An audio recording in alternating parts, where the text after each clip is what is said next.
तो इस एडिटोरियल में हम लोग समझेंगे insolvency and bankruptcy code IBC जो 2016 में ही आया था। अभी तक 8 साल हो गया जी, तो कितना अच्छा काम किया ये। अब पहले के मैकेनिज्म के कंपेयर में कितना ये कारगर रहा है।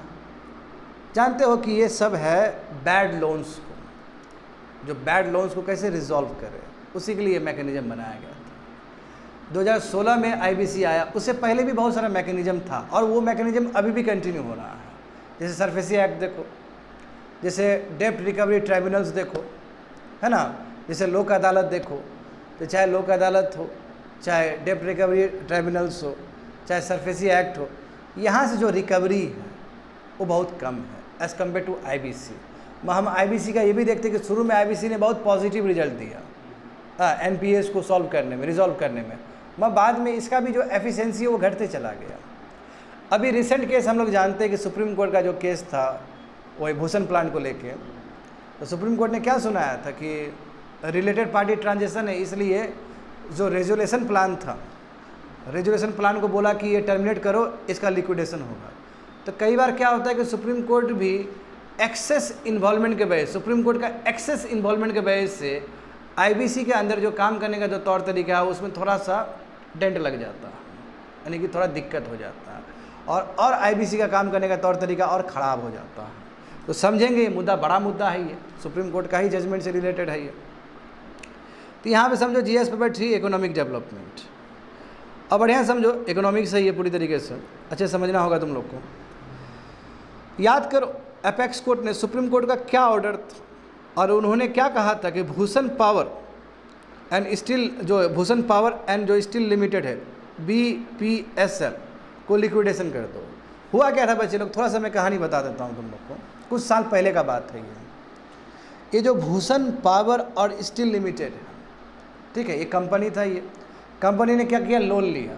नॉर्मली यही होता है, कंपनी जाता है बैंक में, अच्छा बैंक से जो लोन लिया है तो बहुत तरीके से लोन ले सकता है, या तो एक सिंगल बैंक से ले सकता है, मल्टीपल बैंक से ले सकता है, या फिर कंसोर्टियम लेंडिंग भी हो सकता है जहाँ पे बहुत सारा बैंक एक साथ मिल के करे, जिसको सिंडिकेट लेंडिंग भी कहते हैं।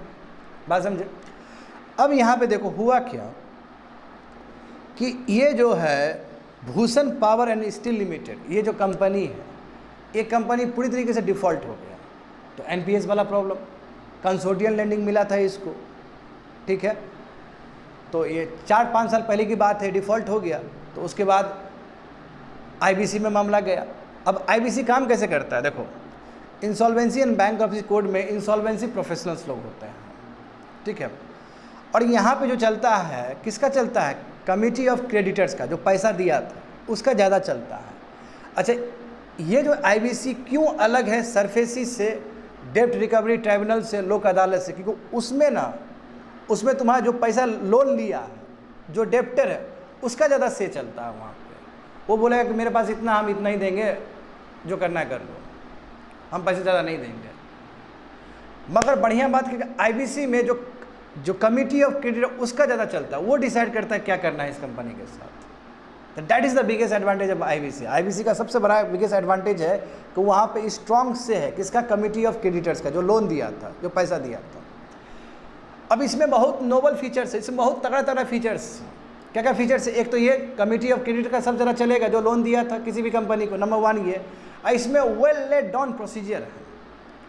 जब कमिटी ऑफ क्रेडिटर बोल देगा कि कंपनी पैसा नहीं दिया हमको, लोन हो गया, डिफ़ॉल्ट कर गया, 90 दिन से ज़्यादा हो गया, तो इंसॉल्वेंसी प्रोफेशनल्स आएंगे, वो अपॉइंट करेगा, इंसॉल्वेंसी प्रोफेशनल आएंगे, फिर मामला पहुंचेगा NCLT में, नेशनल कंपनी लॉ ट्राइब्यूनल, ठीक है, वहाँ से मामला फिर NCLAT में भी जा सकता है, और उसके बाद फिर ये मामला सुप्रीम कोर्ट जाएगा। तो इस तरह वेल लेड डाउन प्रोसीजर है।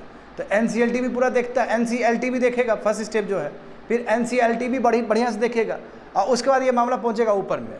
तो रेजुलेशन जो प्लान था वो कितना था तुम्हारा, 1 साल से पहले ख़त्म हो जाना चाहिए, 320 330 ऐसे कुछ दिन है, 1 साल में ख़त्म हो जाना चाहिए नॉर्मली। मगर रियल में क्या हो रहा है कि 1 साल से भी ऊपर चला जा रहा है रियल में। बात समझ गया ना। अब देखो ये वाला ये जो इंसिडेंट हुआ है भूषण पावर और स्टील लिमिटेड का, इसका क्या हुआ कि ये कंपनी पूरा डिफ़ॉल्ट कर गया। ये कंपनी जब डिफ़ॉल्ट कर गया, बढ़िया सुनना, ये कंपनी जब डिफ़ॉल्ट कर गया 4-5 साल पहले की बात है, तो फिर इसका अब वो होगा, इसका लिक्विडेशन है, इसका रेजुलेशन, क्योंकि आईबीसी का जो लक्ष्य है वो रेजुलेशन है, लिक्विडेशन नहीं है। लिक्विडेशन तो बाद का ऑप्शन है, सबसे लास्ट रिसोर्ट है वो। पहला ऑप्शन क्या है कि रिजॉल्व करो। रिजॉल्व मतलब क्या है कि फिर से उसको फिर से पटरी पे ला दो, क्योंकि बहुत सारे लोग उसमें एम्प्लॉय है, काम कर रहे हैं। यदि लिक्विडेशन कर दोगे तो उसका जो इकोनॉमिक वैल्यू वो भी खत्म हो जाएगा, और सब जितने भी लोग काम कर रहे हैं उसका बेरोजगारी हो जाएगा। इसलिए बेटर क्या है कि कोई भी कंपनी डिफ़ॉल्ट हुआ तो कैसे उसको फिर से इकोनॉमी में लाए, फिर कैसे उसको रन करे, फिर कैसे उसको वाइबल बनाए। मेन ऑब्जेक्टिव तो यही है इसका, इंसॉल्वेंसी इन बैंक्रप्सी कोड का।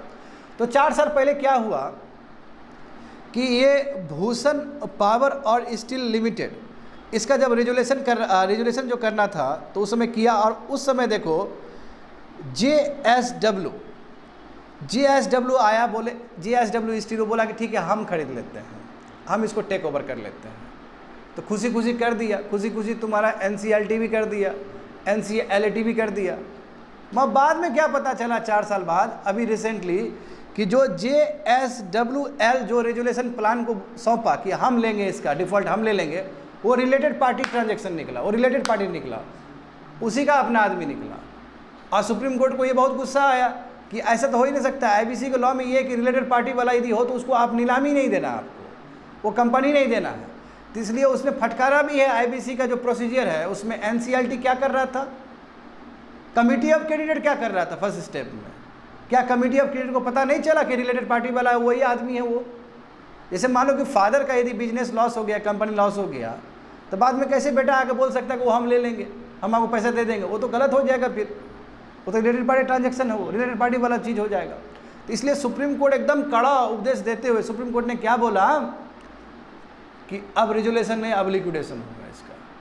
बताओ 4 साल पहले जो रेजुलेशन का बात था, अब अचानक 4 साल बाद आप बोलो कि लिक्विडेशन होगा, ये भी तो बात गलत है। सुप्रीम कोर्ट को भी यहाँ पे ये बोलना चाहिए था ठीक है, ये JSW को जो आपने रेजुलेशन दिया उसको हटा दो, दूसरा कोई पार्टी आए खरीदने के लिए, तो वो बेटर ऑप्शन रहता। और सुप्रीम कोर्ट का भी इस तरह का जो डिसीजन है तो कहीं ना कहीं इंसॉल्वेंसी एंड बैंक्रप्सी कोर्ट का जो प्रोसीजर है उसको और ख़राब करता है। बात समझो, वही मामला है वहाँ पे। देखो चलो वही बताया गया कि जैसे रिसेंट रूलिंग में, पहले फर्स्ट समझते हैं कि लैंडमार्क जो जजमेंट हुआ था रिसेंटली, उसमें अपेक्स कोर्ट ने क्या कहा कि BPSL Bhushan power and steel limited जो है, ठीक है, उसको लिक्विडेशन कर दो 4 years after it's resolution plan, यानी कि 4 साल पहले ही रेजुलेशन प्लान अप्रूव हो चुका था। बात समझ गए? तो ये रिसेंटली जो रूलिंग है, सुप्रीम कोर्ट ने कहा कि ये JSW स्टील जो रेजुलेशन प्लान है किसके लिए, BPCL के, ये इलीगल है क्योंकि दोनों रिलेटेड पार्टी है, नहीं दे सकते हम। JSW स्टील को नहीं दे सकते हैं ये चीज़, क्योंकि JSW ने डिस्क्लोज ही नहीं किया कि इसका जॉइंट वेंचर कभी था BPSL के साथ, ठीक है। और गजब बात है कि इतना दिन से इंसॉल्वेंसी एंड बैंक्रप्सी कोर्ट का जो कमिटी ऑफ क्रेडिटर्स, जो NCLT, जो NCLAT, ये क्या कर रहा था इतना दिन से, ठीक है, ये रिलेटेड पार्टी वाला है ये। तो कोर्ट ने बोला कि ये सीरियस क्या है, इंडिक्टमेंट है, यानी कि सीरियस क्राइम, ये सीरियस लूफॉल्स कि आपने वो चीज़ को देखा ही नहीं।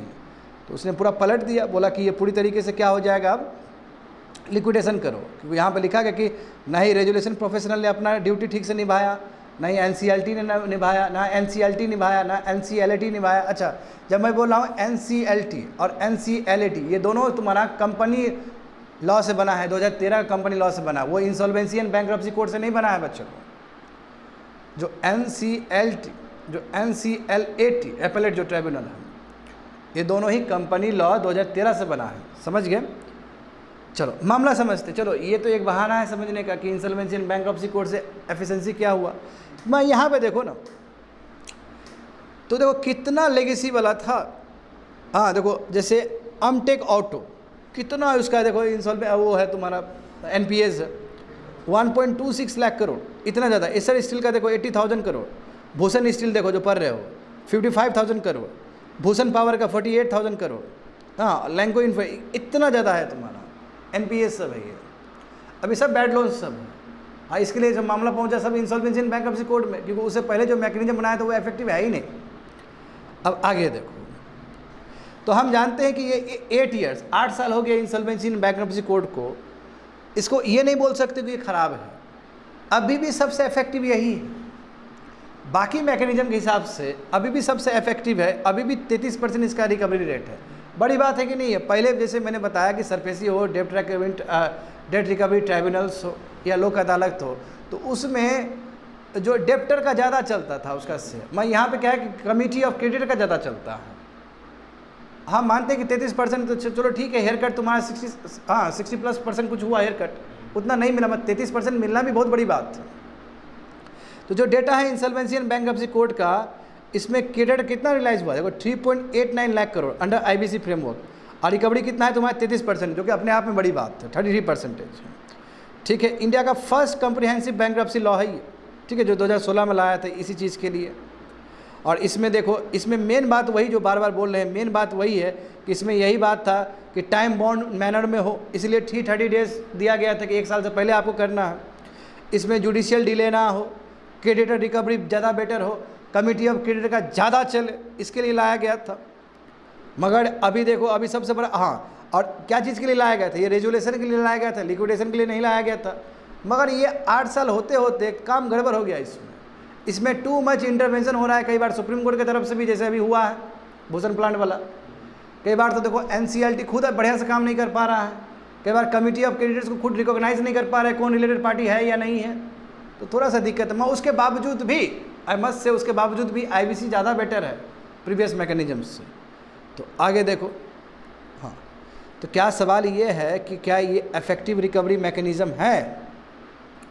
तो सुप्रीम कोर्ट ने देखो क्या कहा कि defaulter paradise is lost, and recovery rate देखो कितना 33% है। ठीक है, बाकी कंपेयर में ठीक है। देखो जैसे कंपेयर टू लेगेसी सिस्टम, जहाँ रिकवरी रेट तुम्हारा 20% से भी कम था, है ना, और यहाँ पे 33% रहती है, तो बहुत बढ़िया बात है कि 33% आपका बेटर है। हाँ, नीचे भी देखोगे तो सेम वही चीज़ लिखा गया है कि it is incidental to know that gross NPS of the scheduled commercial bank have decline. कहाँ कभी 11% हुआ करता था, वो घट के 3% हो गया, 2.8% हो गया। तो जो ग्रॉस एनपीएस है बैंक का भी, वो पहले कंपेयर में घटा, उसमें यदि घटा है तो उसमें सरकार को जाता है। सरकार ने क्या किया? कैपिटलाइजेशन किया ना जी बैंक सब में, मगर उसमें आईबीसी का भी बड़ा रोल है, रेजुलेशन प्लान का बड़ा रोल है। समझ गए? आगे देखो तो आय का रास्ता क्या, what is the way forward? तो वे फॉरवर्ड यही है कि आईबीसी कोई एक इकोनॉमिक लेजिस्लेशन नहीं है, एक्चुअली ये हमारा बैकबोन है, इंडिया क्रेडिट इकोसिस्टम का बैकबोन है। इसको काम करने दो ठीक से, जुडिशियल ओवरसाइट मत ज़्यादा करो, एक फाइन बैलेंस करो, जब जब जरूरत पड़े तभी सुप्रीम कोर्ट को इंटरवीन करना चाहिए। और इस तरह का फैसला सुना देना कि जो पहले रेजुलेशन प्लान के लिए चला गया उसको आके 4 साल बाद बोल देना कि लिक्विडेशन करो, ये गलत है। तुमने ऐसे काम गड़बड़ हो जाएगा। 78% जो तुम्हारा केसेस है, जो भी इंसॉल्वेंसी एंड बैंक्रप्सी कोड में आ रहा है, 78% जो केसेस है वो तुम्हारा 330 दिन के टाइम लाइन से ज़्यादा जा रहा है आगे। कायदे से क्या होना चाहिए कि 1 साल के अंदर ख़त्म हो जाना चाहिए ना, 2 साल लग रहा है, 3 साल लग रहा है, ये भी नहीं होना चाहिए। टाइम बाउंड मैनर में हमें ख़त्म करना चाहिए। तो उसके लिए देखो ट्राइब्यूनल इंफ्रास्ट्रक्चर को भी बेटर करो, है ना, इंसॉल्वेंसी में जो काम करने का तरीका जो बेटर करो, अनसर्टेनिटी जो है उसको कम करो, ये सब चीज़ करने की ज़रूरत है। That's it, completed.